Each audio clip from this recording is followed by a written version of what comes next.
That's where I finished my missionary studies, and then I was made a deacon with my colleagues, about 10 of them, on the 8th of December 1990. So then in 91, I came back to Tanzania for ordination in my own parish called Magu Parish, again in Mbinga Diocese. So it was on the 25th of July now, 1991. You see, it's a long way. It's a nice day. Then after ordination, I had a 3-month holiday.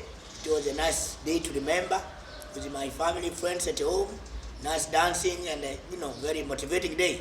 Then I went to Zambia to start my missionary life. I went to a parish in Mansa Diocese 2 years and 5 months. Then this was 91 to 94, April, and then I was elected to be the vocation director for the Missionary of Africa in Zambia. It means moving along parishes and visiting schools and the parishes, trying to fish some young people who like to be missionaries. I love to travel around and then meet people, and sometimes that's where also my drinking was taking place amongst the friends. So it was in 96, then August, I had to leave Zambia because of my drinking. It was becoming a dangerous drinking. And then, so due to the challenge of my community and the white fathers and some people, they complained about my drinking, although I was doing a good job. Then I said I go to UK. So I went to UK, I got treated at the rehabilitation center. I thank God for this gift of God. Now, I have spoken already earlier that I was involved in alcoholic drinking. Even when I was in the army, that's where it started, in the army, National Service at Ruvu, 1982 to 83. It started like a joke. Slowly, progressively. The first day I took alcohol, beer, safari. It was very bitter, so I spat it. Nilitema. But later on, slowly, gradually, then it got used to me. I was hooked in this problem because I had one of my friends in the National Service who introduced me to this. He was a big man, he was a captain.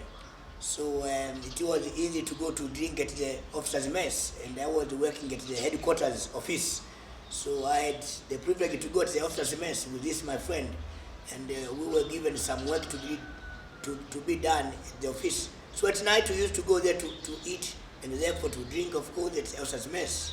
So upon slowly introducing the alcohol to me, so it got used to me. Then slowly I finished in National Service, and then I went to the seminary, philosophy, in Mwanza. There we drank, but not much, because in the seminary there you are afraid to be chased away, and then you don't have money. Of course, you could drink in Magu there, Nyakato, a beer called Wanzuki, made by this honey. Occasionally in the community we could drink beer here and there, but it was not much. I didn't see any problem that time. Then I went to Zambia, novitiate, the year of prayer. I mean, you couldn't drink much. It was the year of prayer, to continue prayer and to discern about my vocation, to see whether I have got the real vocation or not. So drinking was not so much done in this part of stage, although we drank occasionally for feast here and there. And then I finished novitiate, I went to Ilondora. That was the place where I did my field work or pastor work for 2 years. There I started to drink also here and there, not much, although sometimes I could take a local beer called Katata. I could feel it was becoming a strong beer. But since it was not done regularly, every day, there was no danger for me, I didn't see anything. But when I went from there, I went to UK for my studies. Now there I started to drink a little bit because I was free now with my studies. I had assurance of myself, and then so I could pay a little bit with my pocket money, and then also money from my friends, who were quite many, who helped me, who supported me because also of my talents of singing. People liked me there in UK, in Scotland, everywhere. So there I started to see there was this thing was taking me far away. Anyway, I was ordained. Later on, I went to Zambia again, to another diocese of Mansa, to start my life as a priest missionary. And therefore, there, after 1 year, I started to see now my speed was cruising, because I was more free now. I finished the studies. I'm not a seminarian. I was a priest now, so I had the freedom to drink. So there again now things started getting a little bit out of my hand. I remember one day I fell out of my motorbike, which was brand new. I wanted to celebrate. My friend sent me money from UK to buy it. But I remember I fell down. I went to buy beer from one of the shops. That I fell down because there was a puncture. A nail just went through the tire behind. But then I fell down, one of the beer broke, and it cut me near my this side, near the left hand side. So I remember this, I started to realize, I think this thing is not good at all. And yet I had no power to say I stop it. You see, I was still young. I said, no, I think I'm a superman. I can drink like anyone else. This is a little bit of cheating. Yeah? But God showed me somehow this thing is not good for you, because drinking and driving was not good at all. And I remember one Easter, I was driving a car. We drank local beer. Well, it was dangerous. It was rainy, and the water was just cruising high speed. So that's until one of the volunteer man, I can't remember his name, he was from Ireland working in our parish, in the hospital. He took the steering, then we arrived home. And yet there was some instance here and there while I was at that parish, which showed me, I think, indicated to me, no, my drinking was not good, and it was not good for me maybe to take beer. But since no one came to my rescue, and maybe no one knew that danger. Of course, there was a bit of hiding here and there. You can't speak everything what's happening. So that was the danger. Anyway, I moved to another place as a vocation director. There I was more free to drink. I was traveling to Lusaka, Kabwe, here and there for schools, camps with young people. I could drink at my own space, sometimes lately coming. So there now, I think in 96, 95, there I found it big danger, because I was more free now, with assurance, driving, long distance, drinking, getting late, going for parties. I think that's where I started to lose my freedom for me, and the freedom to drink more. That's where I think my bosses, my community, my fellow priests, Mission of Africa, started to realize, I think, I was heading into a wrong direction. And I thank God they gave me their peace of mind, although some of them, they were condemning me. And that's maybe what we should be careful not to condemn people, because this is sickness. Whatever realized, it is a sickness. So from Zambia, 1998, 96, I left. Then it was a long journey to recovery. I came to Tanzania for holiday, and then I went to Nairobi for holiday. Then December, I went to London to get treatment into rehabilitation. Those who are centers for helping people who have difficulties with alcohol, drugs, or sex, or whatever problem you have. Huh? And I'm grateful that I went there. I'm grateful to the Missionary of Africa, White Fathers, who took me there. And of course, it is not an easy thing to be in a rehabilitation center, because sometimes they treat you like a child, and I was matured, I'm matured. But at the end of the day, you are taught how to accept the problem, how to deal with yourself. I'm very grateful. I think if there is a knowledge I've received in my life, this is a life of the education about myself, the studying about my life. I'm not a saint, but today I'm very grateful. I know myself, and I know somehow how to handle myself, how to handle my feelings, my emotions, especially the anger, the resentment, and also other stuff. So I'm grateful. So slowly, I'm still into recovery since 97 now. I came back, I've recovered somehow, and then now I am also helping other people to recover, because alcoholism is dangerous. It is the worst enemy for family members. And if it is not treated well, it can lead to death, even a premature death. So this is part of me, which is very essential in my life, even as a human being, even as a missionary priest. But I think this part of sickness and also now the treatment, I respect it and I hold it very dearly in my life.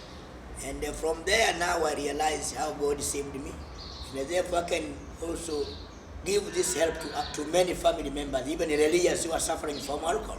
I have helped quite many in Nairobi, even in Tanzania, so even many families. That's why I have indulged into this ministry, and I think God has called me to work in this ministry to help many people who are addicted in many ways. And there are so many kind of addictions, starting from my own life. And I use my example in this type of healing.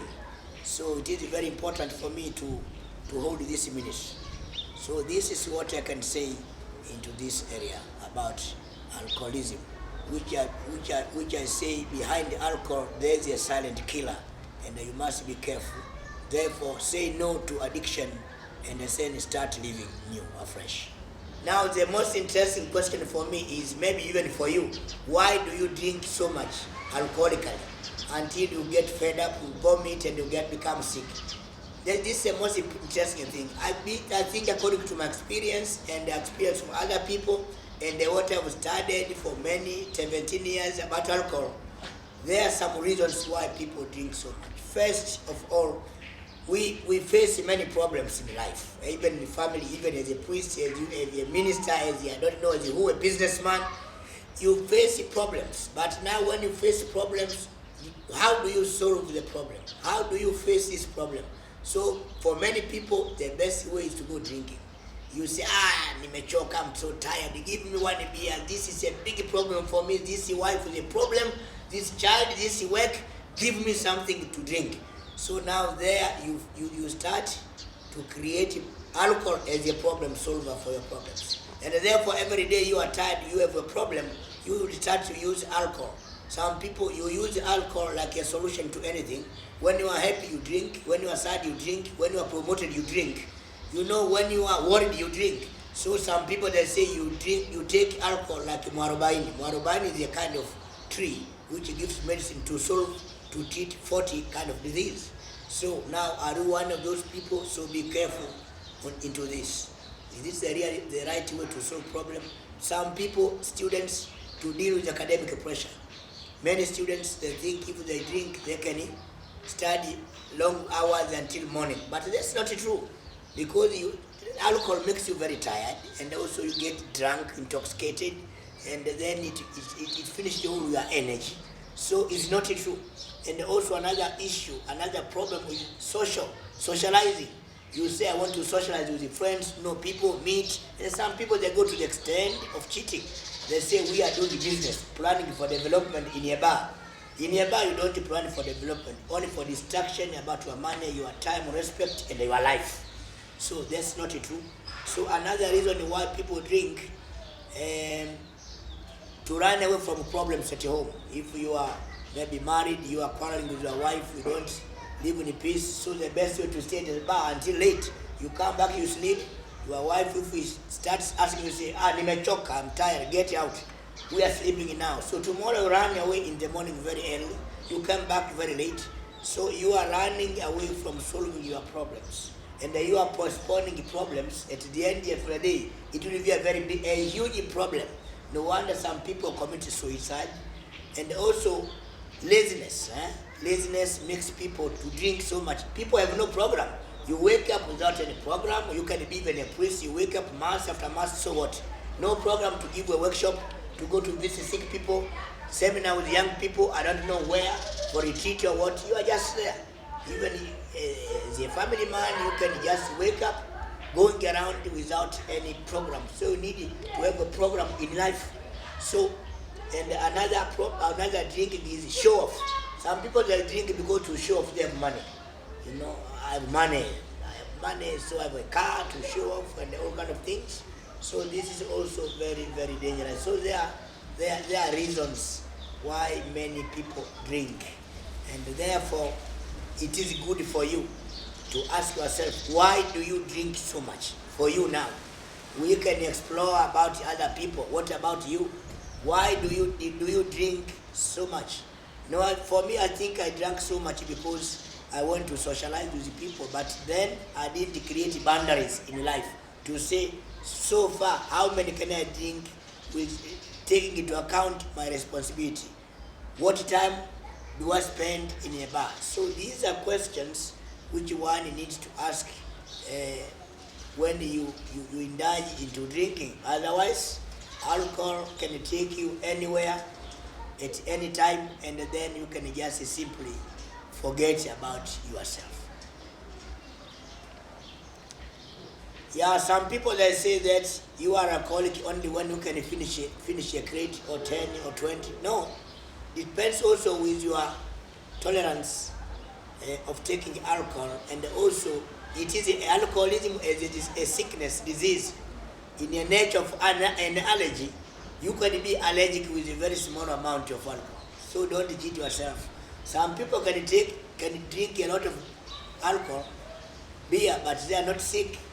And yet, one can take one beer, it is sick already. I know one priest who was sick with one beer. He was completely drunk and doing useless things. So it is not true. I think the most important thing is how much are you weak as in terms of fueling alcohol into your life. How much the consumption you take and how it can affect you in your own life.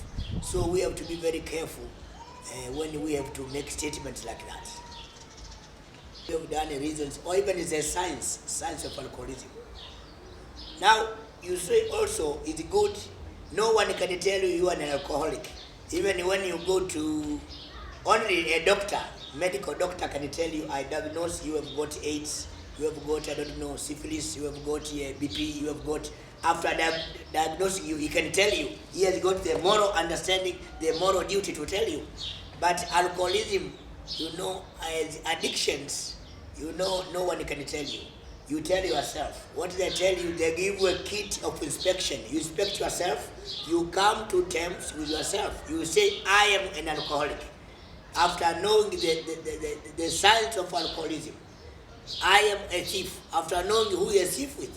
So when we went to rehab in London, and in Our Lady of Victory Trust, 1996, and actually I went twice, and also 2000, we were taught, we were educated that what were the signs of being an alcoholic. First is the craving. You crave to drink at any time, to what we call kiu kikali. You want to drink. This is one of the signs that you always try to want to drink. And then another signs of being an alcoholic, preoccupation. You are always preoccupied with alcohol, talking about alcohol, going to bar, and your life is going around the alcohol, you see. Therefore, this is one of the signs, but also one of the main character of sign is denial. You deny, I am not an alcoholic. Yesterday I didn't drink too much. So you deny you are not sick. So this is a very big sign of being an alcoholic. And then another sign is hallucinations. You dream about anything, snakes, what, and you can shout, nyoka, nyoka, nyoka, nyoka. You know that the beer has affected your mind and your brain.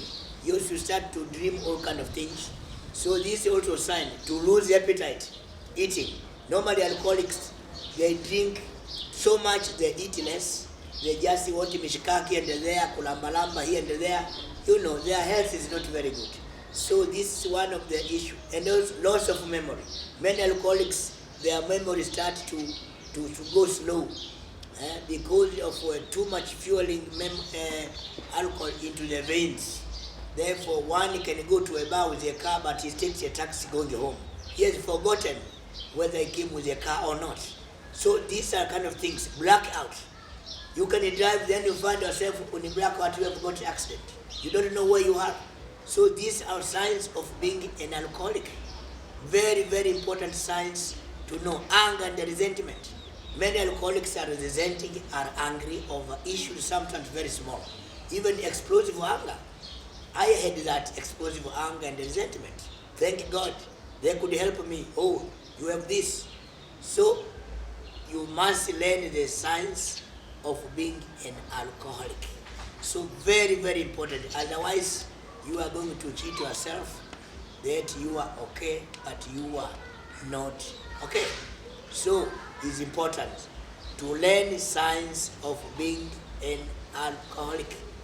So, and also tiredness, loss of sleep. Many alcoholics don't sleep well. They come back at 2 o'clock, by 5 or 3 they are up because their body is not at ease at all. So I think we need to study well what are the signs of being an alcoholic, and so that you can take steps. The step to stop and call for help from other alcoholics or go into rehabilitation to get help. People who have studied or passed through this experience. And therefore I call upon each one of you to start be interested in learning about alcoholism as a sickness, as a disease. It is not just a question of being morals. Some people they think to be an alcoholic just tabia mbaya. Ana tabia mbaya, mwacheni mlevi. No, just say that leave him, he's an alcoholic, a drunkard man. He is sick, but this is sickness is a special sickness because it calls for you to accept so that you can get treatment. And actually the first treatment is acceptance. I am an alcoholic, and that's why when we meet we say I am Baptiste, I am an alcoholic, so that this helps me to remind who I am, so that I don't go around cheating myself. And this, until I die, I have to call myself an alcoholic. And there's a great reminder that I need always help, and always I need to do something to live sober life, and to go to sanity, and to stop living insanity life. Therefore, this is very important to know science of being an alcoholic. And you are the only one who can tell to yourself you are an alcoholic. No one can tell you.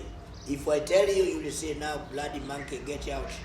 Did you give me the beer? Did you buy for me? So, and that can be very painful experience.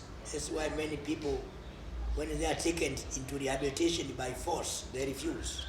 They don't respond to the treatment because they feel forced, they feel mistreated like children. So we like to help people to come to terms so that they can themselves say, I am an alcoholic, I have got a problem, I need help, can you help me? Cry for help. That's, I think, what we can do as regards for this science of being an alcoholic. Now also of great importance is to know what are the effects of being an alcoholic. What are the effects of alcoholism in one's life? It is important.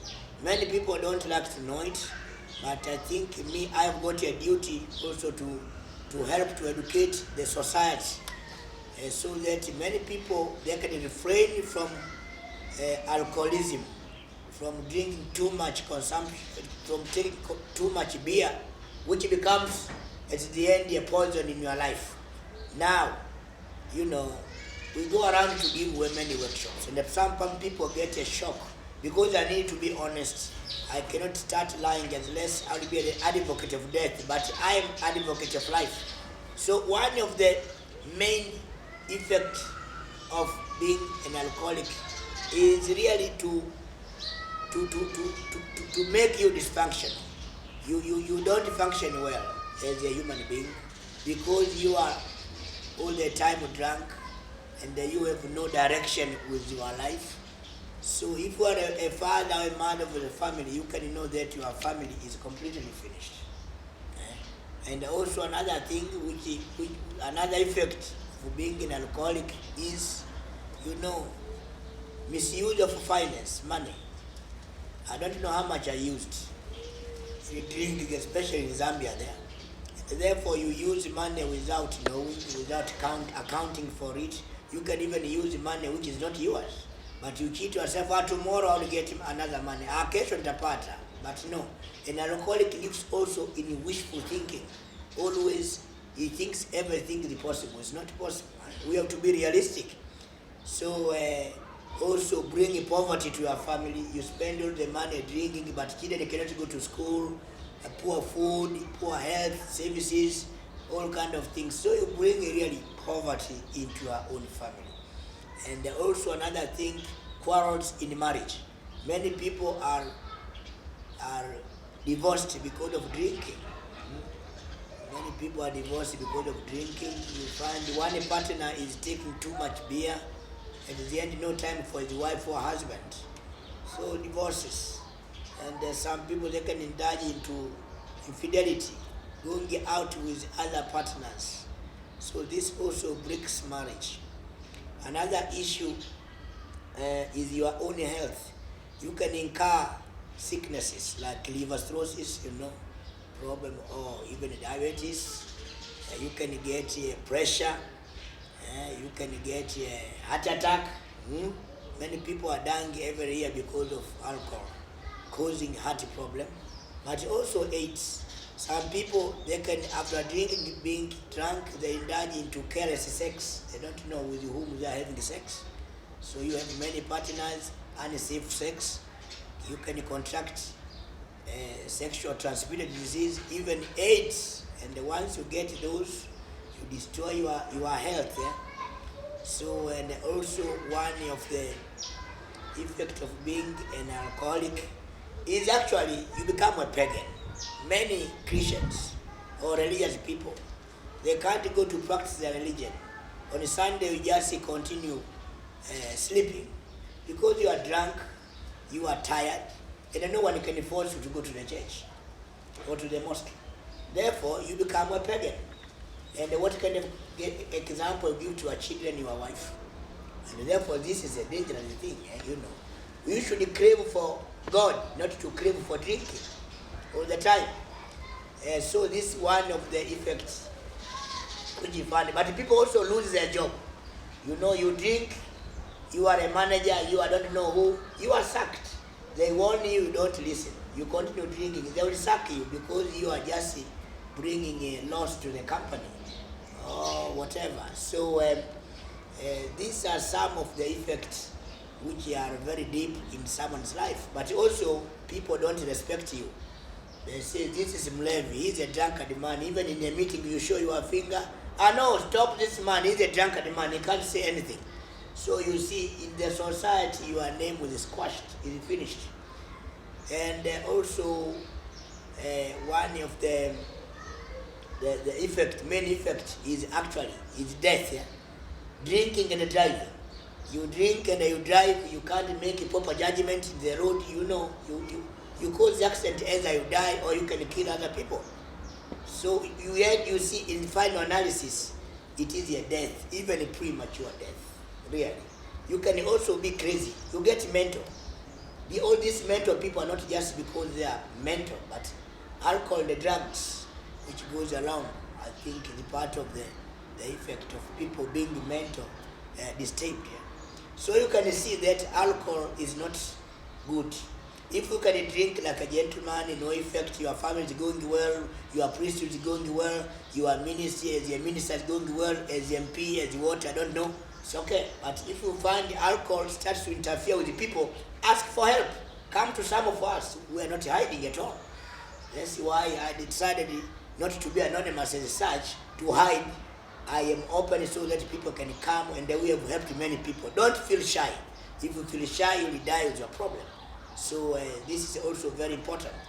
So very, very, very important to know these effects, how it affects you. In many ways. Economically also in the country, if you've got a president, got a minister who is a drunkard, he will finish all the economy. And the country will be in shambles. In the church, you've got religious leaders who are drunkards, they will give bad name, and also they can destroy the property of the church or the religious properties. So we see all things like this. Now, maybe the treatment now, the question. How do you get treated? Where can you get help? Now, the question at stake is you are being an alcoholic. You suffer internally, privately, And then you have no energy to tell anyone because you are afraid they will say, you see, he's a drunkard man. He told me he admitted. So you continue getting fear. You live under fear and suffering. So now the question is, how can you get out of this problem? To seek help and treatment. So there are different ways. If you have energy, you can shout for help. Go to see your parish priest, or go to the hospital, see a doctor. They might know where they can get help. So actually, treatment is possible.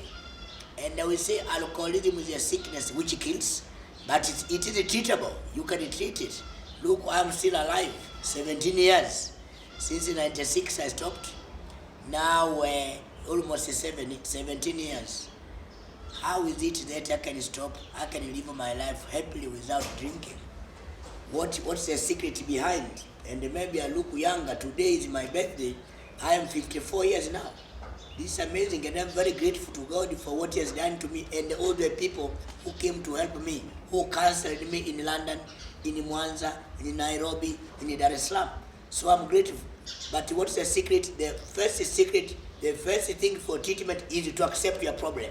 Ukubali tatizo lako, sikatae. And that's very important. Accept your problem. After accepting, then accept the help which they will give you. So treatment actually is first to accept, and then to seek for help and the counseling from people who are able to help you. Could be alcoholic counselors, and you have to go to alcoholic counselors. Don't go just to any psychologist or counseling. You know, alcoholism is a very special disease, yeah? Very tricky, very powerful and cunning. Yeah? So you need to go to people who know the problem. Therefore, after realizing you have got a problem, then you need maybe to follow some program. And one of the program is Alcoholics Anonymous. It's called the AA. These are meetings of those people who are affected by alcohol. They sit together, they talk about their problem. And then, there's no fees, there's nothing. But you have to keep confidentiality. Don't talk about people there. And then the only aim is to stop drinking. That's our greatest desire. And therefore we meet, we read books, literature about how other people drank and how they got well. They accepted, they were cancelled, they had sponsors. A sponsor is someone who is helping you to undo the problems. So AA, and if the problem is big, there's acute intervention is needed. You have to go into rehabilitation centers. Those are centers which can counsel you, can help you spiritually, socially, and also a program which is very holistic. And in Nairobi, you have got so many centers. I have helped many people to take there. Like Ready Hill Place for the Catholic Church, and Asumbi, in Karen, Nairobi Place, and other places. But in Tanzania, I haven't come across any rehabilitation here. That's why this problem is not properly addressed. The church has no rehab, the government has no rehab. If there are rehabs, maybe I don't know them, but myself, I think I'm also trying to see the way to build one, maybe in Arusha, since one of my friends has given me a plot there, 5 hectares. So it will be nice to build a rehabilitation center to help many drug addicts, and probably also with drug addicts and alcoholics, and also with the family problems, 3 main problems. So this is a treatment. Treatment, you must go, and rehab is not free. You pay. If we go to Nairobi, up to sometimes 500,000 Kenyan shillings. There's about 10 million. Imagine 10 million, who can pay? So you better stop drinking now. But also, one way also is to pray. Pray. Big problem like this, addiction, you can't manage by your own. You need God here. Me as a priest have to say I prayed a lot, and I invite people to pray. That's why many people, they come to me because they know I'm not just doing it, psychological minded, but also I direct you to prayer, God. And if you read Psalm 116 and 118, it speaks about God who helps to come to our aid. And therefore God is very important. And actually this AA 12 steps program with the alcoholic is a spiritual program. Therefore we involve God also. God of our own understanding, not God of the Muslim or Christian or Hindu. God of your own understanding. You understand God who can intervene in this problem. Therefore, this is the way. But the best way also how to live sober. When you have been into rehab, now you have stopped. There's another challenge now. How do you continue living sober life without drinking, being happy without alcohol? Because otherwise it's very easy to stop alcohol, start another addictions. Could it be sexual? Could it be money, gambling, or I don't know, doing something to compensation? No, you need to stay alive, live your simple lifestyle. Don't make yourself tired. You must rest, know your limitations, and then do something to make yourself happy. Meaningful life, even if it is small, even if you're going for a walk, even cooking, even doing gardening, it will help you. Don't do a program for a long time without reflecting, and also do evaluation. Therefore, I think this is part of being an alcoholic and how to live a quality life, to live a sober life. Yeah, I think you have to remind yourself you are an alcoholic. If you don't remind yourself, you can cheat.